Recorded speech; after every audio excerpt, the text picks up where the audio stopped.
Howdy, welcome to the Autistic Page. I'm David Page. I am a pathological demand avoidant autistic and ADHD. Today I'm going to be talking about invasive demands versus natural consequences and just a little bit about our control issues. It just got real.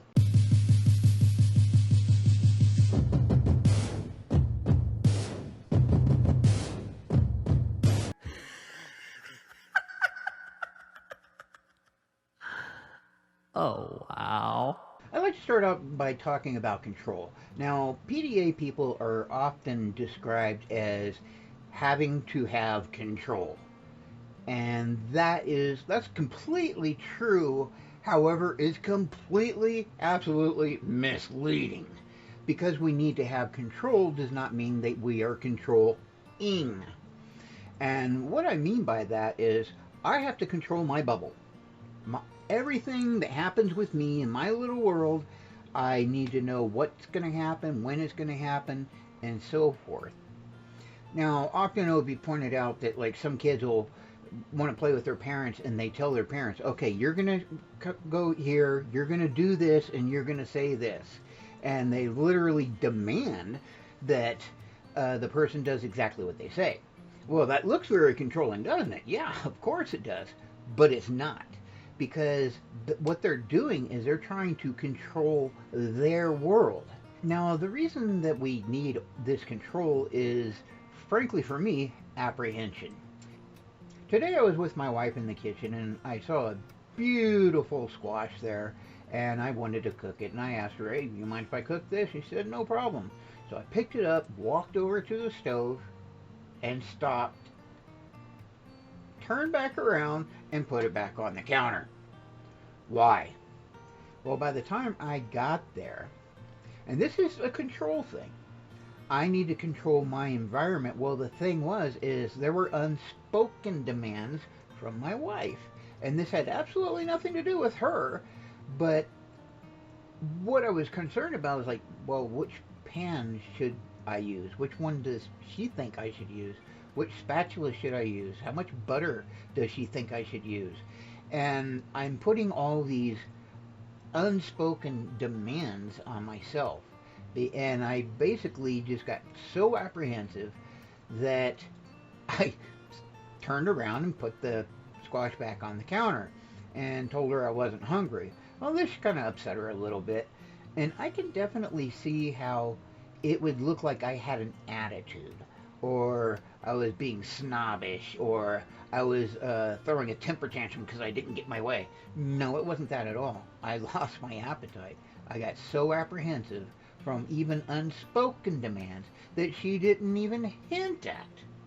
So this is what I mean by invasive demands. She didn't ask me to do anything. She didn't have anything to do with that situation. I impose those demands on myself out of fear that I might be doing something wrong in her eyes.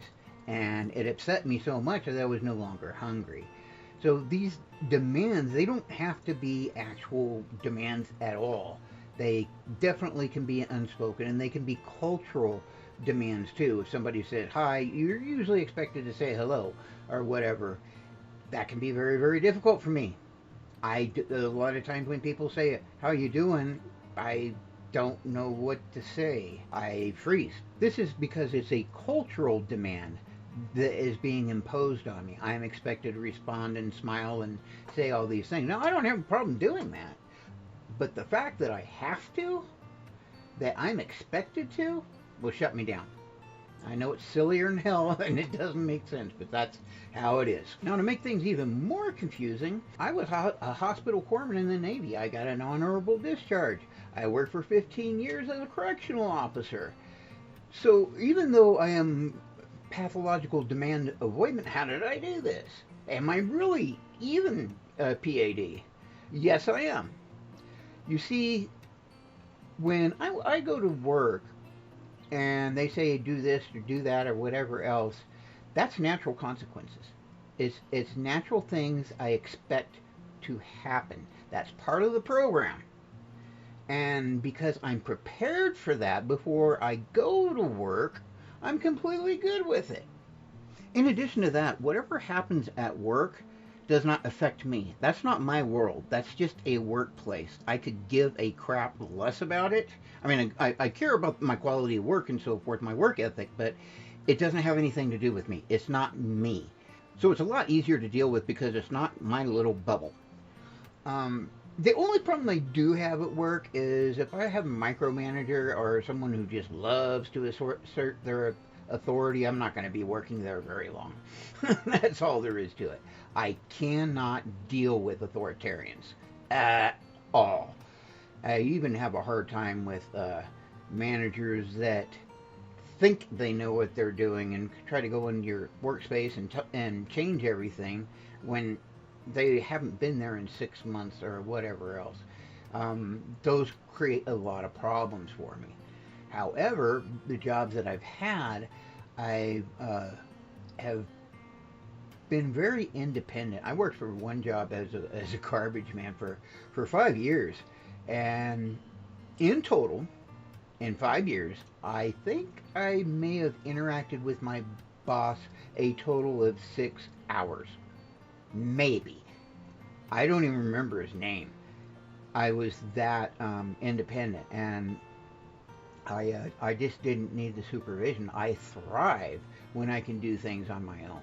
Now, there were certainly times where I called him up because I needed him for one reason or another, or maybe a customer complained, so I wanted to give him heads up. But other than that, I didn't talk to the dude. One of the actual hardest things I do nowadays is sit down and make videos. I may think of a video and want to make a video for 4 or 5 days, and sometimes it doesn't even get made because it's a demand I put on myself, and I get very, very apprehensive because there's so many steps, so many things to do, and it's very difficult for me to get started. Once I get started, I'm good to go. I can just finish it and do great. If I get interrupted, the video may not ever get done. Now, my son is also PDA, and we had a farm. We had quite a few animals, quite the menagerie. The demand was there are animals that need to be fed. They have to eat. No problem. That's a natural demand. It's a natural thing that we expect to happen. And so the way I would approach doing chores or whatever, like, okay, let's go do chores, or, you know, it's about to rain, I would always kind of give a reason. Oddly, I guess it's just because how my brain worked, but it worked good, really good for both the kids. You know, it's about to rain, or it's going to get dark, or we're going to have dinner, whatever the excuse is or reason is that we need to do chores now. That's what I would throw down, and then I would walk out the door. I didn't wait for them. And sometimes my son wouldn't even show up because of his demand avoidance, which really annoyed me, but we got the chores done. Now, the real problem came was if his mother was the one asking, because she would say, "Okay, go do chores." Well, no, and there would be an ensuing fight. He probably wouldn't do it. It had just become a huge mess. Because she didn't know how to approach him. Now, I just naturally did because I was a PDA'er. I didn't know I was PDA or they were PDA at the time. But I naturally kind of fell into how to deal with that. So here's the takeaway I'd like you to understand. When a PDA looks controlling, try to figure out what is apprehensive to them.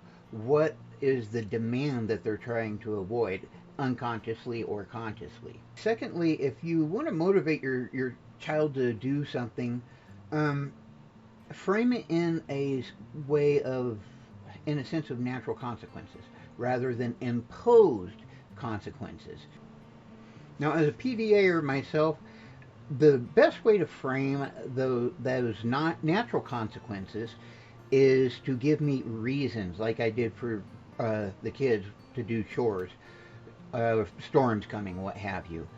And that way the demand is natural and I'm not imposing anything on anyone. Please let me know in the comments your take on PDA control, imposed demands versus natural consequences. This is David Page. Screw them, flop harder.